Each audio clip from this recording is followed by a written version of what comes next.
Picture this for a moment. You're 28 years old with 2 college degrees, but you've never spent a single night alone in your life. You've never failed at anything, because you've never been allowed to try. You're the perfect son, the golden child, the pride and joy of your family. And you're dying inside. What if I told you that the person who claims to love you most might actually be your greatest enemy? What if your safest place turned out to be the very thing destroying your soul? This isn't a story about neglect or obvious abuse. This is about something far more twisted. Love so toxic it wears the mask of devotion. Care so controlling it becomes a slow murder of everything you could have been. Meet Marcus Thompson.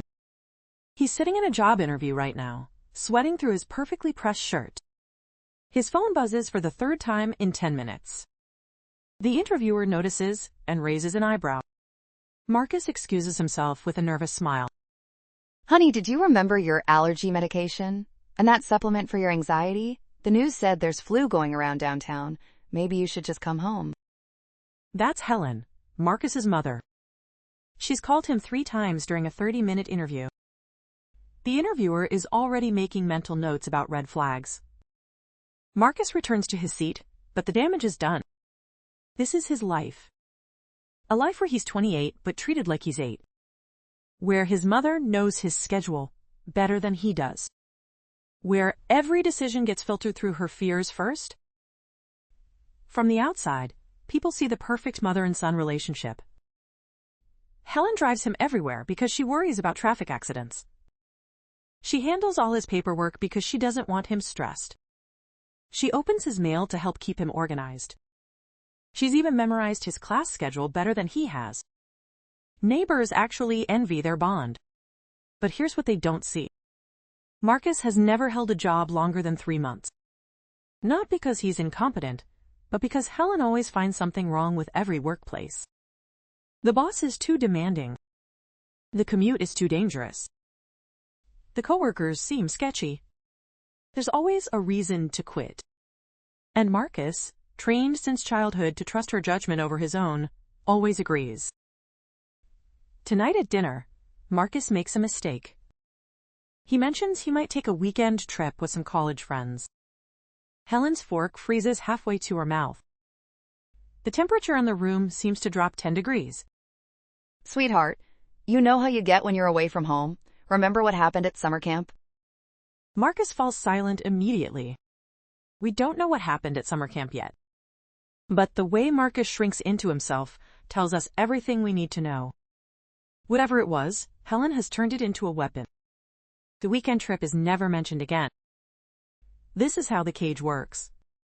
No locks, no bars, no obvious prison walls.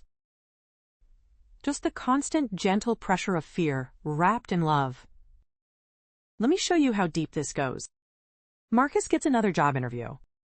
This time at a marketing firm that actually seems promising. Helen is supportive, of course. She buys him new clothes for the interview.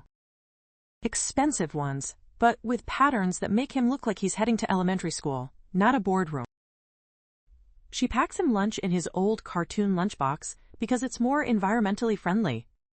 She calls the company ahead of time to verify they're legitimate and ends up speaking to his potential boss about her concerns regarding work and life balance.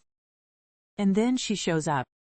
She waits in the parking lot during his interview, pacing back and forth like a nervous parent at a school play. The interviewer sees her through the window. He sees a grown man whose mother drives him to job interviews and waits outside. He sees red flags everywhere. Marcus doesn't get the job. Helen is there with comfort food and gentle reassurance. They obviously weren't the right fit for someone as special as you, honey. Something better will come along. Something better never comes along. Because Helen makes sure it doesn't. But here's where things get really twisted. Marcus is 28 years old, and he still can't drive. Not because he can't learn, but because Helen has convinced him he shouldn't. Finally, he decides to take control. He secretly books driving lessons with his own money. Money from his part-time tutoring job that Helen doesn't know about. He feels like a rebel, like he's finally taking charge of his life. But Helen monitors his credit card statements. For his protection, of course. to help him budget better. She sees the charge for driving lessons. Does she forbid him from learning to drive? Oh no, she's much smarter than that. Instead, she spends the weekend researching every car accident in their city from the past 5 years. She creates a detailed presentation complete with statistics, photos, and personal stories. She shows it to him over breakfast, tears streaming down her face. I just couldn't live with myself if something happened to you, sweetheart. But if driving is really what you want, I'll support you. I just think you should know the risks. The presentation lasts 2 hours. By the end, Marcus is convinced that getting behind the wheel is basically signing his own death warrant. He cancels the driving lessons himself. Helen never had to say no. She just had to make him say no to himself. This is mind control at its finest. But wait, it gets worse. Marcus meets someone. Her name is Sarah Chen, and she works at the local library. She's getting her doctorate in psychology, studying family trauma and codependency. Ironic, right? For the first time in his adult life, Marcus feels truly seen by another person. Sarah understands complicated family dynamics. She doesn't judge him for living at home or for his mother's protective nature. Their relationship develops slowly through coffee dates and long conversations. Marcus starts to change. He's happier, more confident. He even starts standing up to Helen in small ways. Helen notices immediately. Does she confront Marcus directly about this girl he's obviously seeing? Of course not. That would be too obvious, too controlling. Instead, she becomes a detective. She follows Marcus one day and discovers the coffee shop where he meets Sarah. She researches Sarah online, learning about her background, her dissertation topic, her family's immigration story. She even finds out about Sarah's own complicated relationship with her traditional Chinese parents.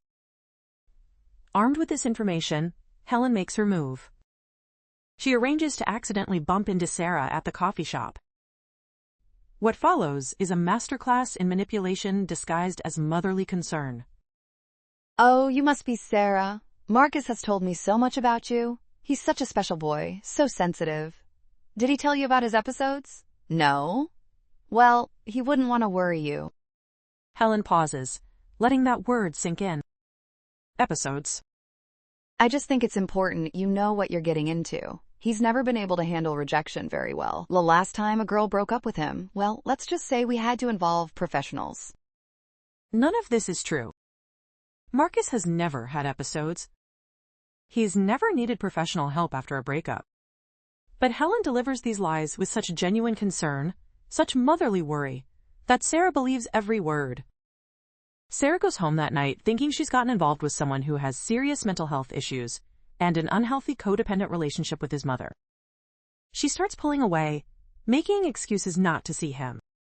Within a week, she ghosts him completely. She thinks she's protecting him by removing herself from his life. Marcus spirals into depression.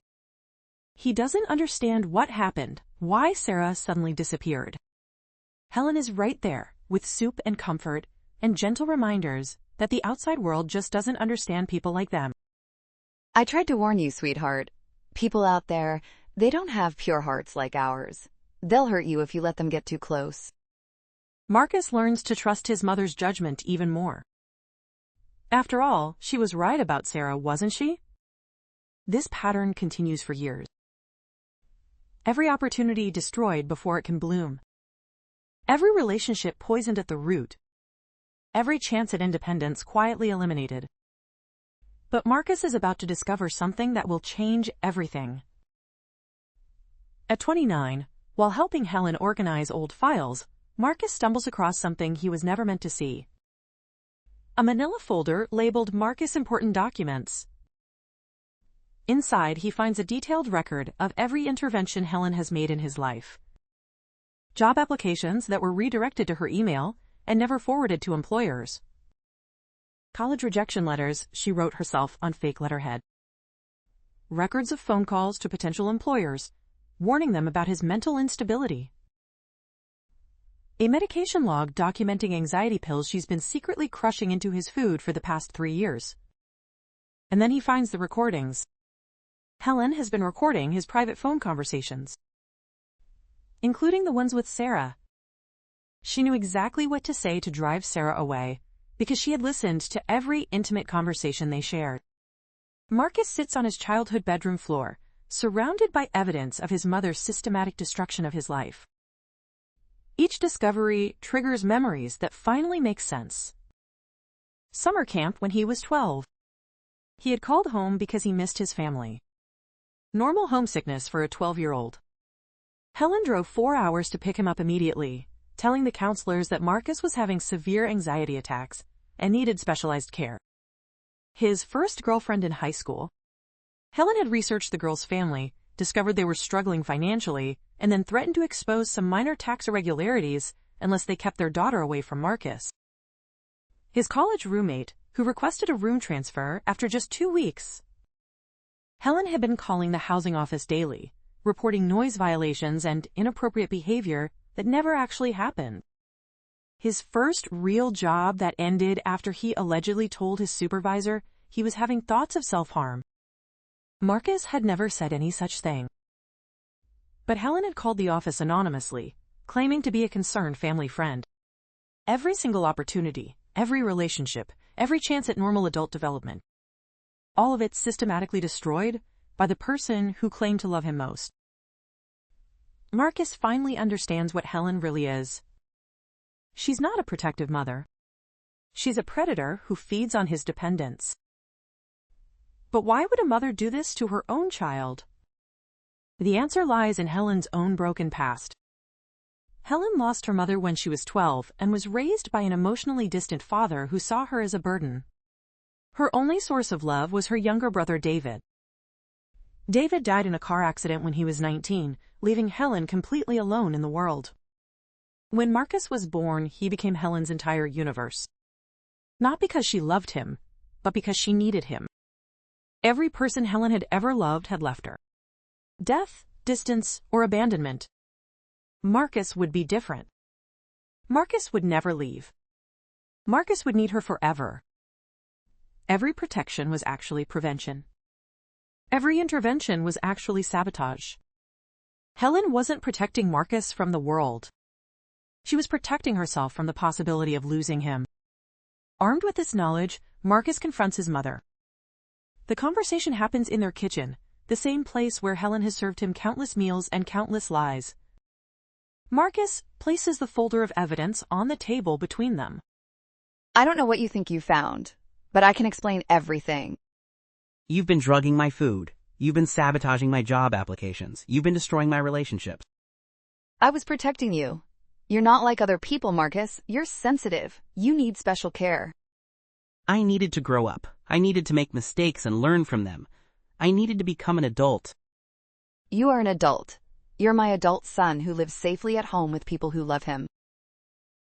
I'm not an adult. I'm your prisoner. Helen's mask begins to slip.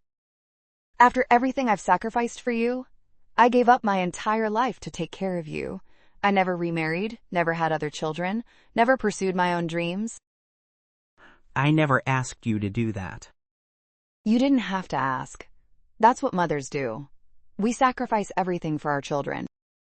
Mothers let their children grow up and leave home. What you did was create a dependent who would never be able to survive without you. You can't survive without me.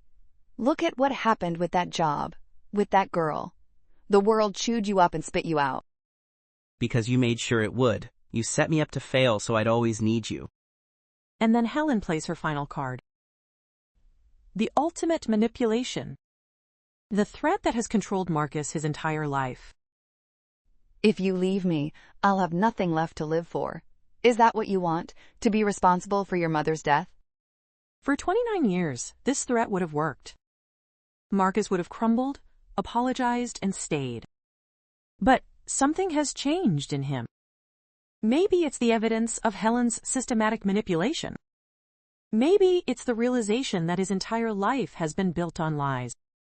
Or maybe it's just that he finally understands the difference between love and control. That's your choice to make, not mine. I can't be responsible for your happiness anymore. Marcus packs one suitcase. Just the essentials. He leaves a letter explaining his decision and turns off his phone. For the first time in his adult life, Marcus disappears. The next 6 months are brutal. Marcus has never had to navigate the world alone. He makes terrible decisions. Takes a job that pays almost nothing. Rents a studio apartment in a rough neighborhood. Gets involved with a woman who's emotionally unavailable and treats him badly. He has panic attacks in grocery stores because he's never had to shop for himself. He can't sleep without checking the locks multiple times because Helen's paranoia has become his own. There are nights when he almost goes back. When the loneliness and fear become so overwhelming that Helen's cage starts to look like safety again. But he also experiences things Helen never allowed him to have. The satisfaction of solving his own problems. The confidence that comes from surviving failure. The simple pleasure of making his own choices, even when they're wrong. Through therapy, Marcus begins to understand what Helen actually stole from him. It wasn't just his freedom or his independence. She stole his resilience.